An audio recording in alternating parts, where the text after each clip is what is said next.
In 1905, the sport faced its toughest test as public outcry called for the sport to be abolished after it was reported that 18 players died and 149 were severely injured. This led to a presidential intervention as Theodore Roosevelt founded a council of experts who drastically reformed the game. Tackle football is North America's most popular sport, with over 3 million kids playing between the ages of 6 to 18. According to the NCAA, over 1 million students play football in high school, 70,000 play in university, and approximately 1% of those players go on to play professionally. Football is the most common sport with concussion risk for males, as 75% of its participants get concussions. Football also accounts for the most emergency room visits of any sport. So why do athletes continue to play football with the evident health risks? Being around the team for a short period of time, I came into contact with the head strength and conditioning coach at SFU, Derek Hansen. Derek, with decades of coaching and training experience, has unparalleled knowledge and perspective on the problem of injuries in the game. Hey, my name is Derek Hansen. I'm a strength and conditioning coach, head strength and conditioning coach at Simon Fraser University. I've been doing this since 2003, which is almost 12 years now. And before that, I worked in more of a private setting, working with national teams, a whole bunch of different sports. I started coaching track and field maybe 20 odd years ago. So I've been through quite a few different sports with different needs, requirements, injuries, and but I've been working with football probably about 12 years. If you look at the magnitude of, the size of the team, we've had anywhere from 85 to 120 people on the team, and you'll have a range of injuries from minor things like, muscle soreness, acute muscle soreness, to much more major things, whether it's ACL ruptures or Achilles tendons, shoulder injuries, neck injuries, all sorts of things. Just, anything can happen when you have over 100 guys running into each other on a regular basis. So add in the fact that players are doing more specialized training to get faster and bigger and stronger. And it's almost like they kind of negate each other. So advances that are being made on the injury prevention side and whatever technology to help with that is being negated by the fact that now we're bigger and faster and running into each other a lot more aggressively and with more force. So maybe that's why there hasn't been, an overall improvement. It's kind of two competing areas. One is, let's try to be more physical and let's try to cause more harm to each other. But at the same time, how do we mitigate that? And I think that's always going to be part of the sport. When you sustain head trauma, that there's changes in the brain immediately, and if you sustain, a repeated head trauma, then some of this plaque that they see in Alzheimer's patients is starting to form already. So right there, I'm thinking, well, I have kids, and they're going to play sports, or they're playing sports. I'm going to be very careful about, things that happen to them in sports and what sports we put them in because of that, because it's your brain. I think it's very serious. People are not making the decision to play football on those risks. They're making it based on, hey, what are my friends doing? I want to be involved in that. I like football. I think it's exciting. I want to potentially go to the pros or get a scholarship. But I don't think that's the first thing they're thinking, is that, well, I could get a concussion and that could affect my earning potential as a investment banker. I don't think that's something that enters their mind at that time. I did track and field, and I still have things that don't feel right on me. It's just a little more advanced at football because you're exposing yourself to the equivalent of a number of car accidents every time you play. There is going to be residual issues that you probably carry into the rest of your life, and I mean that's the decision all of us make playing sports. With Coach Hansen being a keen observer of the injuries sustained by playing the game I once loved, the next step was to talk to someone who had firsthand experience dealing with football-related injuries. Fortunately, some of my ex-teammates were able to put me in contact with Coach William Fields. Growing up in the football hotbed of Texas, Coach Fields excelled on the gridiron and earned a full scholarship to the University of Houston.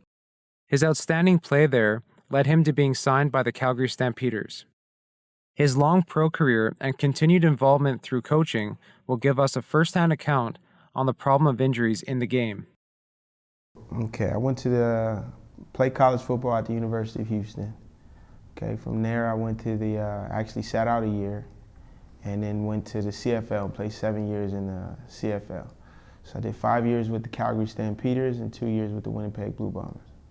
I think when my years in college, we weren't as informed about, certain things like concussions. Of course, growing up in Texas, football and playing is number one. What's the saying? If you're not either you're hurt or you're injured. Okay, so if you can still play and still run around at 80%, then it's expected that you actually play. High school, I had a torn MCL.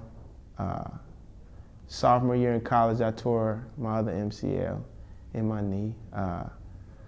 Strained ligaments in my ankle, broke my hand across the middle my junior year. And I'm sure some concussions, even though I wasn't diagnosed with concussions, I found out later, probably after football, what a concussion actually was. So I'm pretty sure I had a few of those as well, and probably, still suffering from some of those injuries. Cold nights, cold days, I feel worse than others. Your joints ache. For me, I had, later in my career, I had issues with my feet. So when it's cold, my feet hurt more. Circulation-wise, I feel like I don't get that as well as I should. And I don't sleep at night very well. So I move around and everything is always restless. But you do know when you sign up for football that later on in life, you will feel the pain and the stress on your body of football. It's up to you whether or not you want to take that risk or not. I think most of us choose to take the risk. I think I knew fully that probably by 50, maybe I wouldn't walk again, I don't know. But I enjoyed the game that much that I was willing to take that risk. Coach Fields is a prime example of a long and successful playing career. He did not go unscathed. However, he was able to walk away from the game on his own terms. There was one athlete during my time at SFU who was not afforded the same luxury. Gabe Epard was the face of our team.